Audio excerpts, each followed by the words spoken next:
The Ocean of Theosophy by William Q. Judge, Chapter 10, Arguments Supporting Reincarnation. Unless we deny the immortality of man and existence of soul, there are no sound arguments against the doctrine of pre-existence and rebirth, save such as rest on the dictum of the Church that each soul is a new creation. This dictum can be supported only by blind dogmatism, for given a soul, we must sooner or later arrive at the theory of rebirth, because even if each soul is anew on this earth, it must keep on living somewhere after passing away, and in view of the known order of nature, will have other bodies in other planets or spheres. Theosophy applies to the self, the thinker, the same laws which are seen everywhere in operation throughout nature, and those are all varieties of the great law that effects follow causes, and no effect is without a cause. The soul's immortality, believed in by the mass of humanity, demands embodiment here or elsewhere, and to be embodied means reincarnation.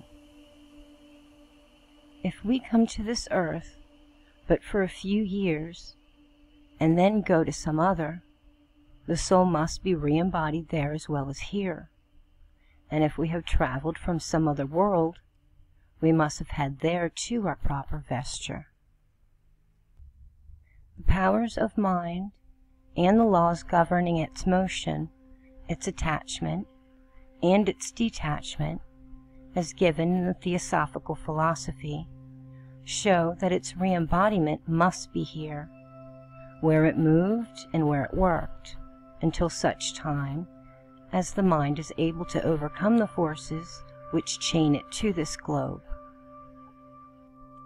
To permit the involved entity to transfer itself to another scene of action before it had overcome all the causes drawing it here, and without its having worked out its responsibilities to other entities in the same stream of evolution, would be unjust and contrary to the powerful occult laws and forces which continually operate upon it. The early Christian fathers saw this and taught that the soul had fallen into matter and was obliged by the law of its nature to toil upward again to the place from which it came. They used an old Greek hymn which ran as follows: Eternal mind, thy seedling spark, through this thin vase of clay, athwart the waves of chaos dark, emits a timorous ray. This mine enfolding soul is sown, incarnate germ in earth. In pity, blessed Lord, then own what claims in thee its birth. Far forth from thee, thou central fire, to earth's sad bondage cast, let not the trembly spark expire, absorb thine own at last. Each human being has a definite character, different from every other human being, and masses of beings, aggregated into nations, show as wholes that the national force and distinguishing peculiarities go to make up a definite and separate national character. These differences, both individual and national, are due to the essential character and not to education. Even the doctrine of the survival of the fittest should show this, for the fitness cannot come from nothing, but must at last show itself from the coming to the surface of the actual inner character. And as both individuals and nations, among those who are ahead in the struggle with nature, exhibit an immense force in their character, we must find a place and time where the force was evolved. These, Theosophy says, are this earth and the whole period during which the human race has been on the planet. So then, while heredity has something to do with the difference in character as to force and morale, swaying the soul and mind a little and furnishing also the appropriate place for receiving reward and punishment, it is not the cause for the essential nature shown by everyone.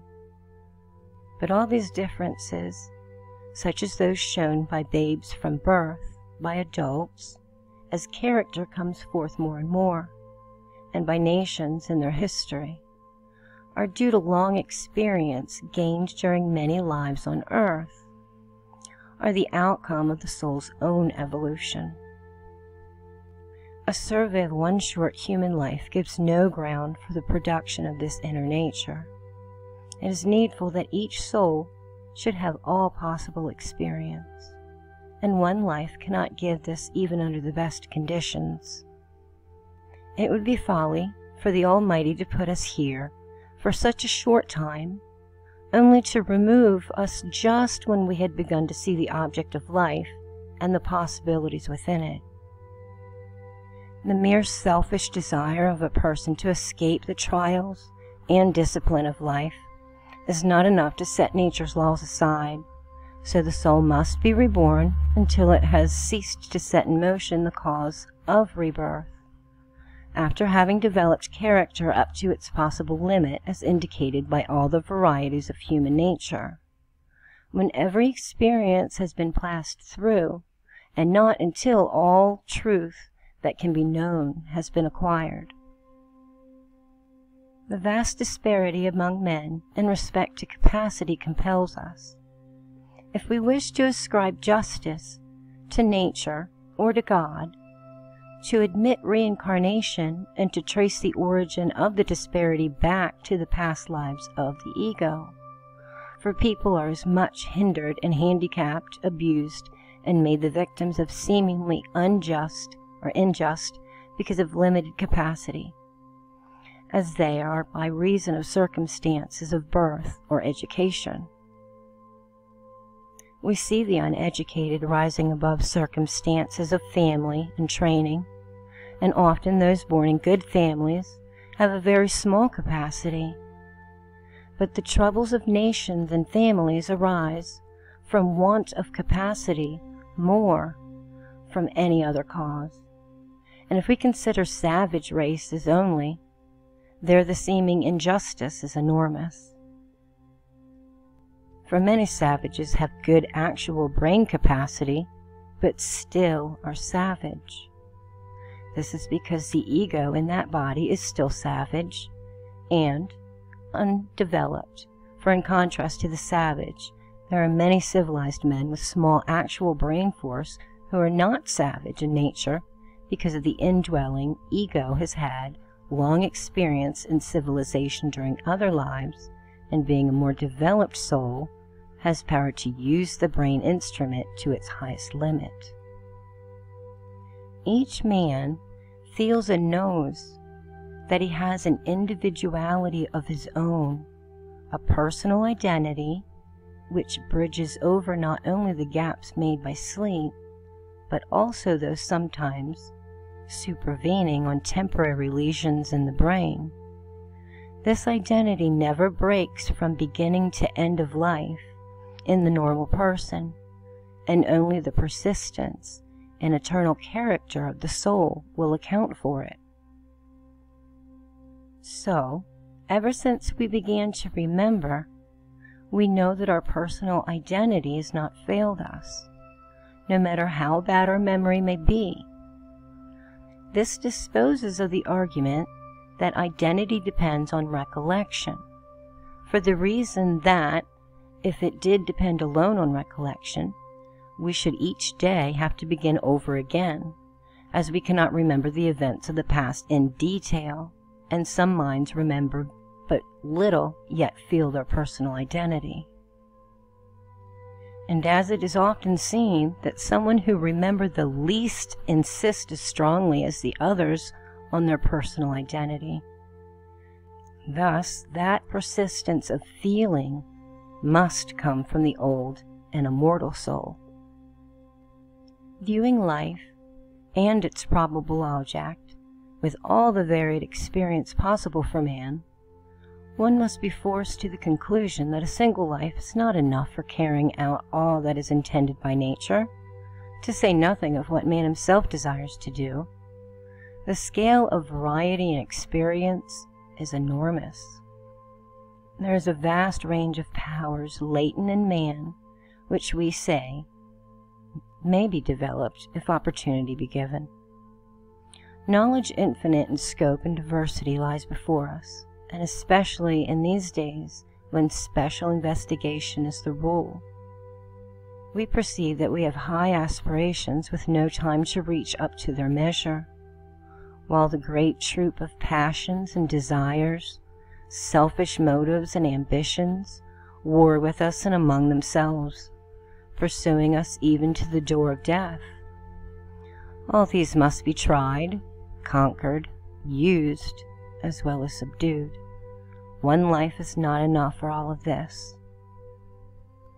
To say that we have but one life here, with such possibilities put before us, and impossible of development, is to make the universe and life a huge and cruel joke perpetrated by a powerful God, who is thus accused by those who believe in a special creation of souls of triumphing and playing with puny man just because the man is small and the creature of the Almighty. A human life at most is 70 years.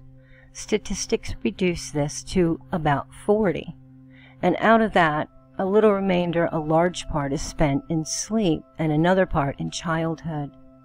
Thus, in one life, it is perfectly impossible to attain the merest fraction of what nature evidently has in view. We see many truths vaguely which a life gives us no time to grasp, and especially is this so when men have to make such a struggle to live at all. Our faculties are small or dwarfed or weak. One life gives no opportunity to alter this. We perceive other powers latent in us that cannot possibly be brought out in such a small space of time. And we have much more than a suspicion that the extent of the field of truth is vastly greater than the narrow circle that we are confined to. It is not reasonable to suppose that either God or nature projects us into a body simply to fill us with bitterness, because we can have no other opportunity here. But rather we must conclude that a series of incarnations has led to the present condition, and that the process of coming here again and again must go on for the purpose of affording us the opportunity needed.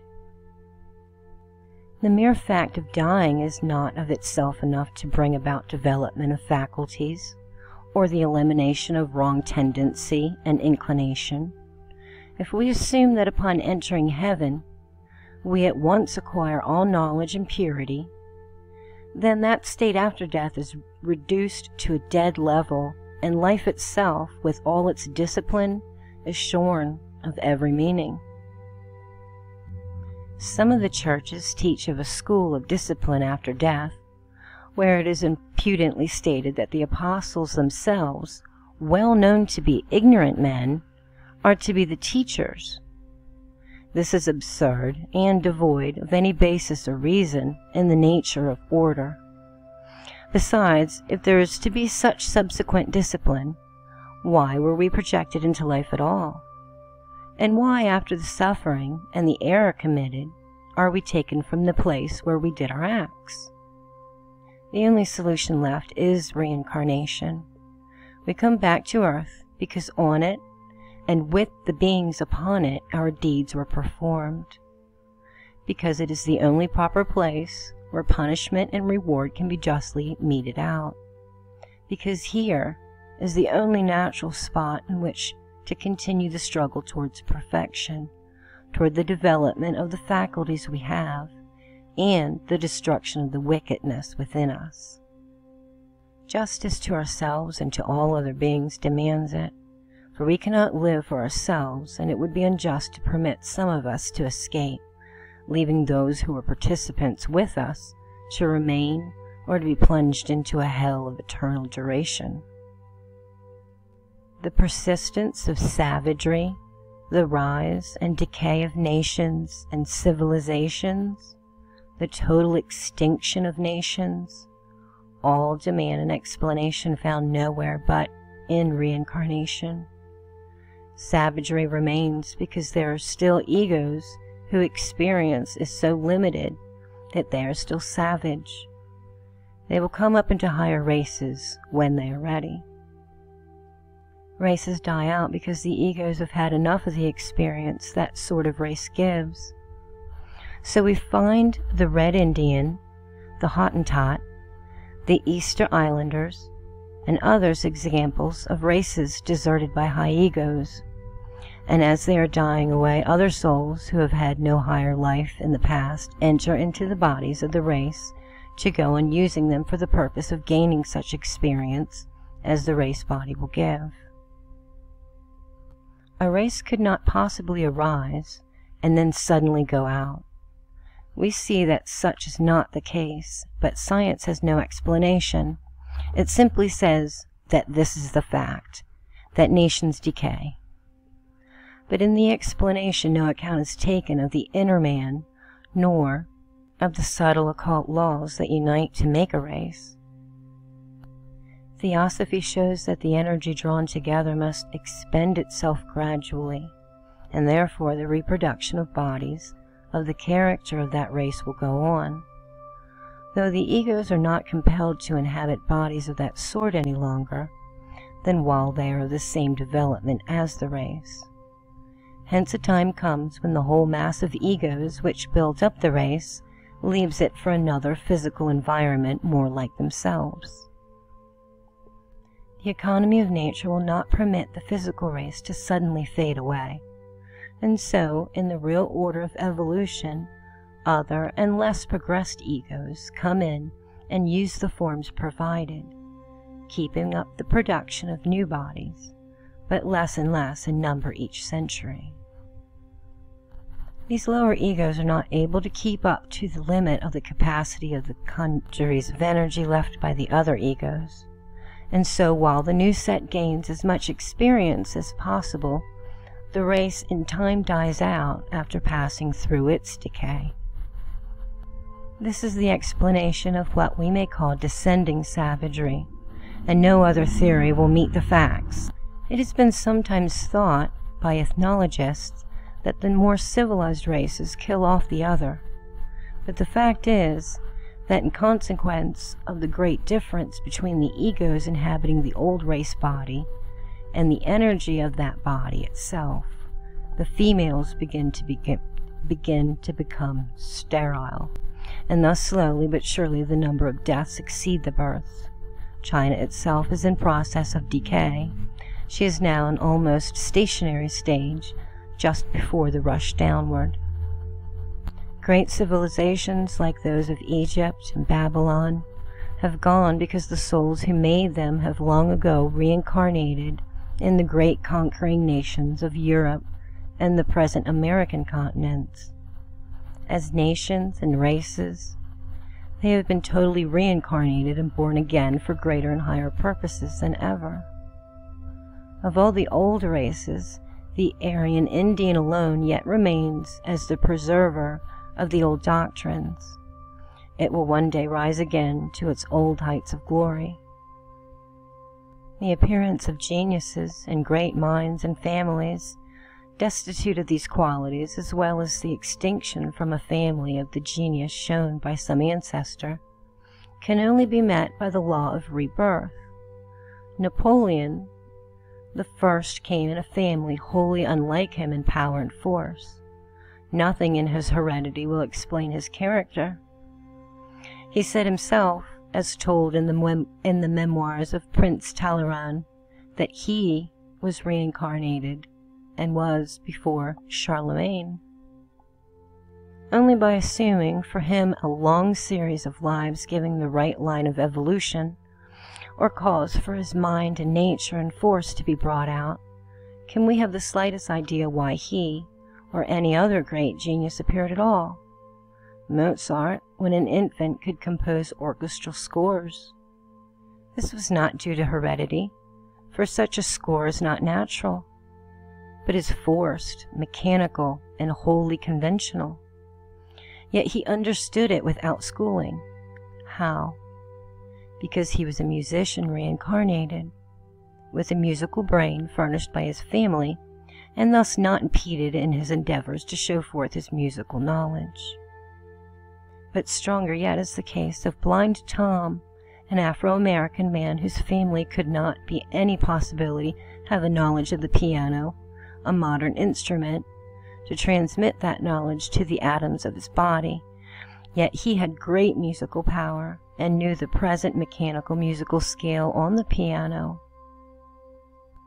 There are hundreds of examples like these among the many prodigies who have appeared to the world's astonishment.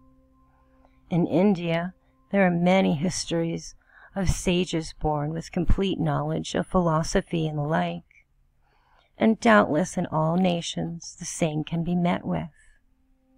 This bringing back of knowledge also explains instinct, for that is no more recollection divisible into physical and mental memory. It is seen in the child and the animal, and is no more than the result of previous experience. And whether we look at the newborn babe flinging out its arms for self-protection, or the animal with very strong instinctual power, or the bee building a cell on the rules of geometry, it is all the effect of reincarnation acting either in the mind or physical cell. For under what was first laid down, no atom is devoid of life, consciousness, and intelligence of its own.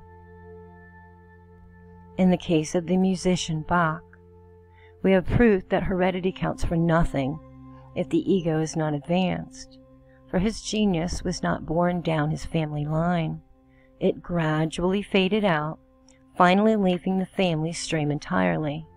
So, too, the coming of idiots or vicious children to parents who are good, pure, or highly intellectual is explained in the same way.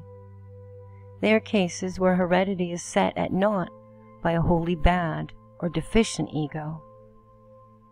And lastly, the fact that certain inherent ideas are common to the whole race is explained by the sages as due to recollection of such ideas, which were implanted in the human mind at the very beginning of its evolutionary career on this planet by those brothers and sages who learned their lessons and were perfected in former ages long before the development of this globe began.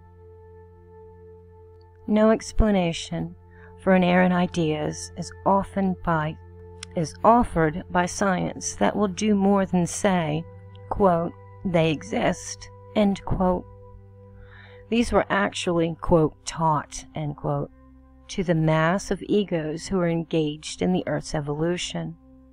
They were imprinted or burned into their natures and always recollected. They follow the ego through the long pilgrimage. It has been often thought that the opposition to reincarnation has been solely based on prejudice, when not due to a dogma which can only stand when the mind is bound down and prevented from using its own powers. It is a doctrine the most noble of all, and with its companion one of karma next to be considered, it alone gives the basics for ethics. There is no doubt in my mind that the founder of Christianity took it for granted, and that its present absence from that religion is the reason for the contradiction between the professed ethics of Christian nations and their actual practices, which are so contrary to the morals given out by Jesus. End of Chapter 10, The Ocean of Theosophy, by William Q. Judge. Please watch the playlist for the next chapter, Chapter 11, Karma. Love yourselves and love each other unconditionally.